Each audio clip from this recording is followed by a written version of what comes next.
ఇది క్లియర్ గా మీకు వచ్చిన మెసేజ్ ఆ పార్టీ నుంచి, నాకే అంటే ఆ పార్టీ కీలక వ్యక్తి మీతో మాట్లాడిన సమాచారం అంటారా, లేకపోతే ఓవరాల్ గా అంత బయట జరుగుతున్న గ్లోబల్ బయట జరుగుతున్నది ఇవాళ రేపు న్యూస్ లో వస్తుంది. ఇదంతా పెద్ద డ్రామా. ఆ డ్రామా ఎందుకంటే ఆమె ప్రాముఖ్యత పోయింది, పార్టీ ప్రాముఖ్యత కూడా పోయింది. ఎవడు అటు చూస్తలేడు. మా రంగారెడ్డి జిల్లా, వికారాబాద్, తర్వాత మహబూబ్ నగర్, ఇక్కడ దక్షిణ తెలంగాణలోనేమో లేనే లేకుండా పోయింది పార్టీ. ఇంతో అంత ఉందంటే ఆ ఉత్తర తెలంగాణ మా బండి సంజయ్లు, అరవింద్లు, నాగేష్, అది బీజేపీ చాలా బలంగా ఉంది అక్కడ ఇంత ఉన్నది.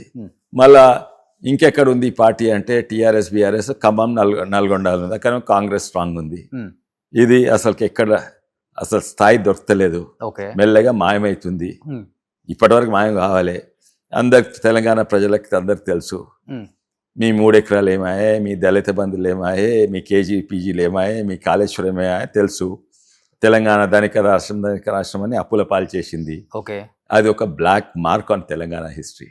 ఎంతోమంది నమ్ముకొని తెలంగాణ రాష్ట్ర సమితిని గెలిపిస్తే అది తెలంగాణ రాష్ట్ర సమితి పోయి బాబ్ బేటీకే పార్టీ అయింది.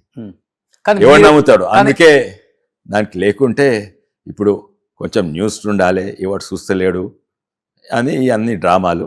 అండ్ దాంట్లో మాత్రం సాధించింది.